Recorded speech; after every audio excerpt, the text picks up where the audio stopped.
मनीष, यही सॉफ्ट रुख जब जो बाइडेन की जीत पहली बार तय हुई थी आज से 2 महीने पहले, तो काश डोनाल्ड ट्रंप का सामने आ गया होता तो अमेरिका को इतना शर्मसार ना होना पड़ता।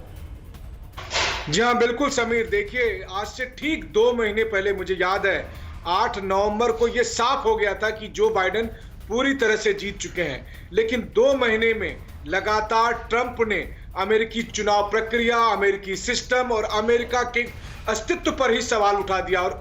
और आखिर में जाकर 24 घंटे पहले जो हुआ, उसकी वजह से पूरा अमेरिका आज शर्मसार है। अमेरिका अपने दाग को धोना चाहता है। अमेरिका इतिहास से प्रेसिडेंट ट्रंप की लेगेसी को मिटाना चाहता है और इसीलिए लगातार दोनों पार्टी की तरफ से, क्योंकि अब बात यह नहीं है कि रिपब्लिकन या ट्रंप, रिपब्लिकन या डेमोक्रेट या बाइडेन या ट्रंप, अब बात यह हो रही है कि अमेरिका में जो लोग बिलीव करते हैं रूल ऑफ लॉ पर, अमेरिका में जो लोग बिलीव करते हैं कॉन्स्टिट्यूशन पे, वो सब एक साथ हो रहे हैं, जिसमें डेमोक्रेट भी है, जिसमें रिपब्लिकन भी है। और इन सब का मानना है कि अब अमेरिका को प्रेसिडेंट ट्रंप से मनीष, लेकिन वाकई ऐसा है क्या? यही वो रिपब्लिकन पार्टी है जिसके सोर्सेज ये दावा कर रहे थे कि भाई 2024 में भी हमारे कैंडिडेट जो हैं मुमकिन है डोनाल्ड ट्रंप ही हो, और माना यह जाता है कि डोनाल्ड ट्रंप की जो सोच है ये उनकी अकेले की सोच नहीं है। 140 से ज्यादा सीनेटर रिपब्लिकन पार्टी के ऐसी ही सोच रखते हैं जैसी डोनाल्ड ट्रंप रखते हैं, और अब इस तरह की बातें हो रही है तो अचानक से सब कुछ बदल गया। अगर मैं ये आपको कहूं कि 24 घंटे ने अमेरिका को बदल दिया तो यह अतिशयोक्ति नहीं होगी। इसमें कोई दो राय नहीं कि डोनाल्ड ट्रंप की सोच रखने वाले लोगों की भी तादाद बढ़ी है, तभी तो ट्रंप को 74 मिलियन वोट मिले, यानी 7.5 करोड़ से ज्यादा मतदाताओं ने वोट दिया था और काफी संख्या में सीनेटर्स या फिर हाउस ऑफ रिप्रेजेंटेटिव के लोग उनके साथ थे।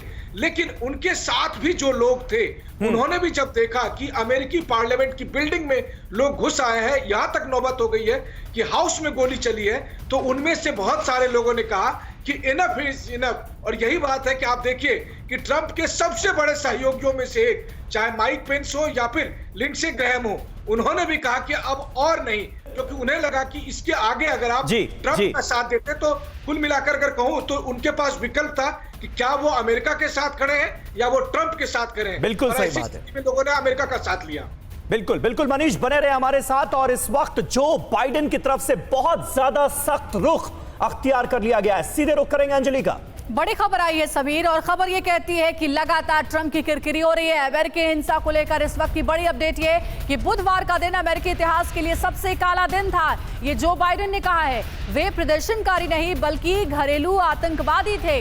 अमेरिका के लोकतंत्र पर अभूतपूर्व हमला हुआ है। बाइडेन ने यह भी कहा है कि विरोध प्रदर्शन वाले अगर अश्वेत होते तो उनके साथ अलग व्यवहार होता। और इसके पहले भी वो ये बात कह चुके हैं कि सुरक्षा में तो बड़ी चूक रही ही, लेकिन पुलिस का जो रवैया रहा वो भी शर्मनाक रहा, क्योंकि पुलिस ने इनके ऊपर कोई ठोस कार्रवाई नहीं की। सबसे पहले तो इतनी संख्या में लोग संसद के भीतर घुसे कैसे, ये सबसे बड़ा सवाल था। और वो ये सवाल भी उठाते हैं कि अगर ये सभी लोग अश्वेत होते तो फिर कार्रवाई जो है उसकी तस्वीर अलग होती।